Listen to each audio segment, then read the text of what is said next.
नमस्कार मंडळी, स्वागत आहे तुमचं पंकज क्लिप्समध्ये, ज्यात आपण मोठे पॉडकास्ट छोट्या छोट्या क्लिप्समध्ये टाकतो. ही स्टोरी तुम्ही नक्की एन्जॉय कराल, पण त्याआधी सबस्क्राईब करायला विसरू नका. भगवती मंदिर आमच्या इथनं माझ्या घरापासून 15-20 मिनटावरती आहे ते.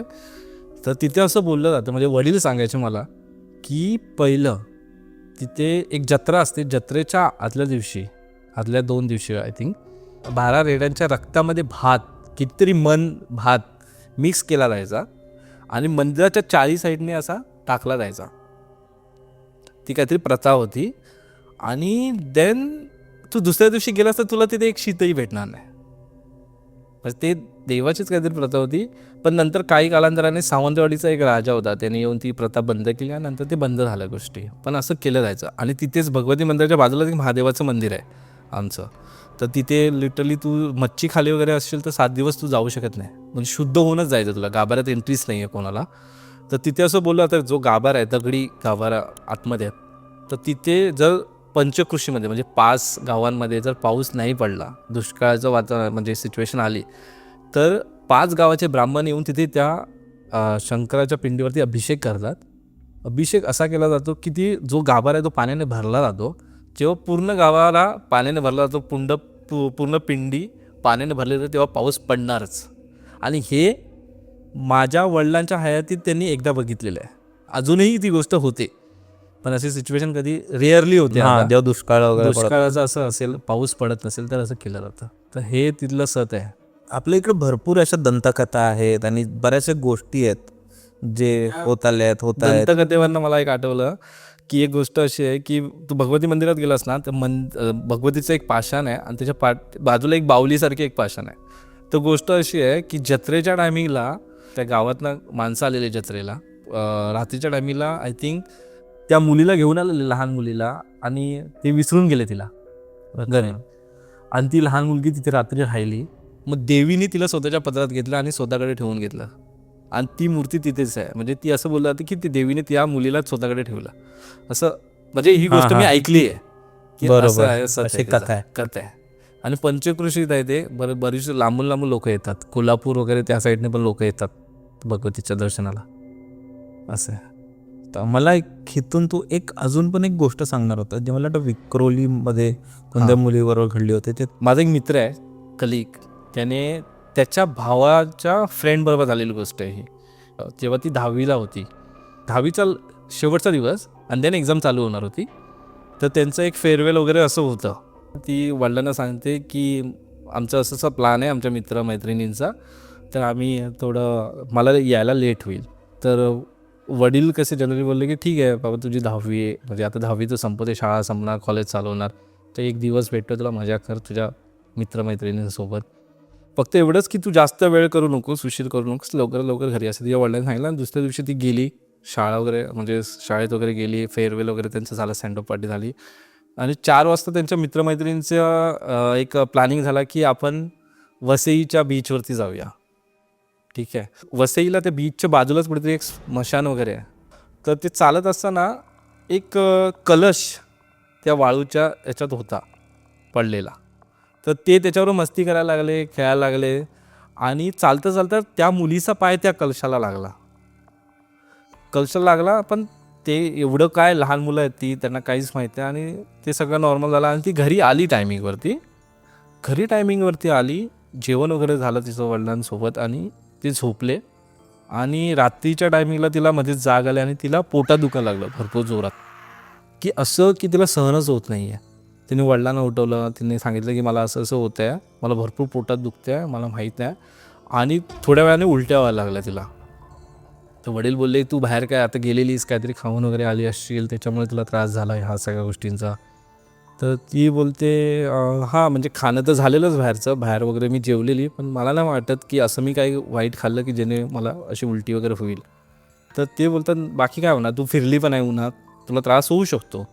तर त्यांनी तीच कंडिशन, तिला कंटिन्युअसली उलटी होते, पोटात दुखत्या. आणि त्यांनी ती पूर्ण रात्र कशी काढली, 7-8 वाजेपर्यंत. 8-9 वाजता ते तिला घेऊन डॉक्टरकडे गेले. 2 दिवसानंतर त्याची एक्झाम होती. डॉक्टरकडे गेले तर डॉक्टर बोलतात की काहीतरी खाण्यामध्ये वगैरे आलं असेल, त्यामुळे हा फूड पॉयझनिंगचा असा वगैरे काहीतरी प्रॉब्लेम वाटतो आहे, तर मी औषधं वगैरे देतो, औषधं तू घे, तू बरी होशील. औषधं वगैरे दिली. औषधं घेतल्यानंतर तिला थोडं बरं वाटलं. मग ती नॉर्मल झाली. 2 दिवसात तिने अभ्यास वगैरे केला आणि तिची तब्येत थोडीशी म्हणजे वीकनेस वगैरे आलेला. त्यामुळे वडील काय बोलले की तुझा पहिलाच पेपर आहे तर मी तुझ्याबरोबर येतो, मी तुला पेपरला तिथे सोडीन आणि मी बाहेरच उभा राहील, मी सुट्टी घेतो, मी बाहेरच उभा राहीन, तू एक्झाम दे, नंतर मी तुला घरी घेऊन येईन. तसंच झालं. ते गेले तरी तिला नॉर्मल वाटत होतं सगळं, म्हणजे एवढं काही प्रॉब्लेम थोडा weakness होता. थोडा विकनेस होता. गेली ती एक्झाम वगैरे तिने दिली आणि पेपर वगैरे संपला आणि तिला बाथरूमला राहायचं होतं. तर ती बाथरूममध्ये गेली. बाथरूममध्ये गेल्यानंतर तिला ब्लडिंग चालू झालं कंटिन्युअसली. तर ती बराच वेळ बाथरूममध्येच होती आणि त्याच्यात उलट्या होत्या, तिला ब्लडिंग होत्या. आणि वडील बोलतात की एक्झाम संपली, पेपर संपून मुलं निघायला आले, अजून माझी मुलगी कुठे राहिली. तर तिला त्यांना एक फ्रेंड भेटली तिची. ते तिला विचारलं की कुठे आहे ही, तर ती बोलते ती बाथरूममध्ये गेली आहे, ती येईल थोड्या वेळात. तर ती बोलले, ते काका बोलले की तू जा आणि तिला बोलून घेऊन ये नक्की काय झालं ते, कारण ते लेडीज वॉशरूममध्ये तर जाऊ शकत. तर ती गेली. तर तिने बघितलं की हिला ब्लडिंग वगैरे होते, उलट्या वगैरे होत आहेत. तर तिने तिला घेऊन आली बाहेर.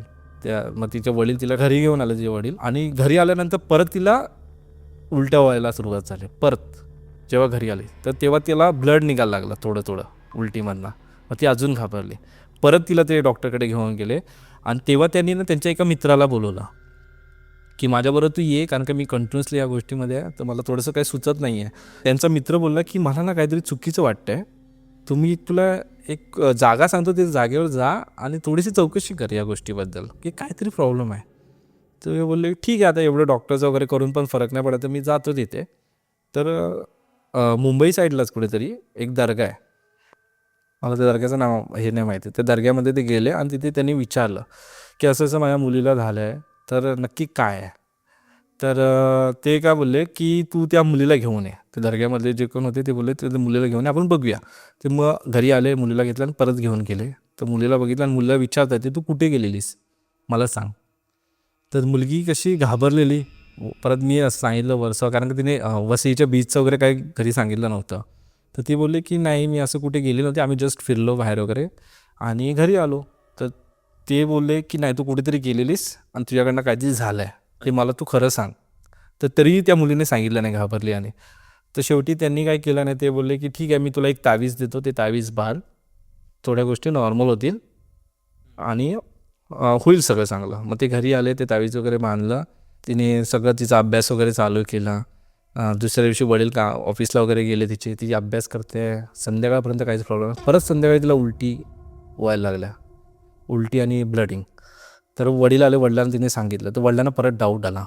तर वडील बोलले ठीक आहे. ते तिला डॉक्टरकडे घेऊन आले, डॉक्टरकडनं औषध वगैरे घेतली आणि तिला घरी सोडलं आणि ते परत त्या दर्ग्यामध्ये गेले आणि ते बोलले की तुम्ही असं का बोलला. त्या माणसाला विचारलं, तुम्ही मला म्हणजे माझ्या मुलीला सांगत होते तू कुठेतरी बाहेर गेलेलीस, तुझ्यावर काहीतरी झालं आहे, ते मला तुम्ही सांगा. तर ते काय बोलले की मला असं सांगता येणार नाही, पण असं काहीतरी झालं आहे तिच्यासोबत, ती सांगत नाही आहे, पण काहीतरी भयंकर आहे आणि जे की फक्त तुम्हीच तिला वाचू शकता, असं त्यांनी तिच्या वडिलांना सांगितलं. ते वडील बोलतात मी कसं वाचवणार, तुम्हीच काय सांगत नाही आहे. त्याच्यानंतर एक दिवस गेला. एक दिवसानंतर मग तिचा पेपर होता. तर तिला थोडंसं चांगलं वाटत होतं, तर मग तिने अभ्यास वगैरे चालू केला आणि झोपली. ती 12 वाजता झोपली, कारण की तिला थोडासा विकनेस होता. परत 4 वाजता उठली सकाळी. तिचे बघितलं तर वडील झोपले आहेत. बोलली 4 वाजता तिला जाग आली आणि तिला थोडंसं असं चांगलं वाटत होतं, फ्रेश वाटत होतं. ती बोलली आता मला फ्रेश वगैरे वाटतं, मी अभ्यास करते, कारण मला एक्झामला जायचं आहे सकाळी. तिचा 10-11 वाजता पेपर असेल. 4 वाजले, 5 वाजले, 6 वाजले, 7 वाजले, वडील उठलेच नाहीत. जनरली वडील झोपलेले असतात त्या टायमिंगला. आणि तिने 8 वाजता तिचा अभ्यास करून ती थोडीशी बोलली मी थोडी फ्रेश होते आणि त्या अगोदर मला वडिलांना उठवते, म्हणजे आम्ही दोघं जण जाऊ, ते पण ऑफिसला जाते, मी एक्झामला जाते. आणि वडिलांना उठवायला जाते, ते वडिलांचं पूर्ण अंग थंड पडलेलं होतं, ते तसेच बॉडी थंड पडलेले होते. तर ती घाबरली, पॅनिक झाली आणि तिने काकाला फोन केला तिच्या. मग तिचे काका वगैरे आले, बघितलं तर त्यांची डेथ झालेली होती वडिलांची. खूप म्हणजे अशी घाण अवस्था होती त्यावेळी त्या मुलीची. त्या कंडिशनमध्ये तिच्या काकांनी एक गोष्ट सांगितली की बाळा तुला 10वीचा पेपर द्यावा लागेल, कारण की तुझे वडील नेहमी बोलायचे की माझ्या मुलीला मला इंजिनियर बनवायचं आहे, चांगलं शिकवायचं आहे, तर तू तुझी एक्झाम मिस नको करूस, तुला एक्झामला जावं लागेल. त्या कंडिशनमध्ये पण तिने जाऊन स्वतःच्या वडिलांसाठी एक्झाम दिली, पेपर दिला आणि ते नंतर सगळ्या येऊन क्रिया केल्या वडिलांच्या. आणि तेव्हा तिच्या काकाने तिला सांगितलं की तुझ्या वडील जेव्हा परत दर्ग्यामध्ये गेलेले तेव्हा त्या माणसाने असं सांगितलेलं की तूच तुझ्या मुलीला वाचवशील. आणि मे बी ते तसंच काहीतरी असेल, ती काहीतरी शक्ती तिच्याबरोबर आली असेल आणि यांच्या पॉझिटिव्ह ऑर्याने तिला त्याच्यातनं बाहेर काढलं, पण स्वतःचा जीव गेला. नंतर ती मुलगी पुण्याला शिफ्ट झाली आणि तीच मैत्रीण आहे, ती माझ्या मित्राच्या भावाची मैत्रीण. ती मग आता ती एका हॉस्टेलमध्ये राहते, इंजिनिअरिंग कॉलेजला होती. त्या भावाबरोबर ती इंजिनिअरिंग करते. आता ती मे बी इंजिनिअरिंग वगैरे तिचं कंप्लीट झालं आहे असं काहीतरी आहे. तर ही एक अशी म्हणजे लास्टपर्यंत पण ते एक रिग्रेट राहिला तिच्याकडे की माझ्यामुळे माझ्या वडिलांचं असं काहीतरी झालं. लास्टपर्यंत तिला काही समजलं नाही नक्की काय होतं ते, ना तिला कोणी सांगितलं ना तिला कोणी हेल्प केले, पण त्याच्यामध्ये एका माणसाचा जीव गेला. आणि हे एकदम एका जवळच्या व्यक्तीबरोबर तुम्ही बघितलं. जवळच्या व्यक्तीबरोबर असं म्हणजे मी ऐकलेली गोष्ट आहे. पण माझा मित्र बोलतो ना की त्याच्या भावाने जेव्हा त्याला सांगितले, भाऊ आणि ती एकदम क्लोज फ्रेंड आहेत, तर तिने ती शेअर केलेली. लिटरली तिची हालत एवढी बेकार होती ती शेअर करताना की ती बोलते की मी ह्या गोष्टीचा रिग्रेट अजून घेऊन आहे की असं काहीतरी झालं आणि मला ती गोष्ट शोधायची, मला सांगणारं कोण नाही आहे की नक्की काय होतं.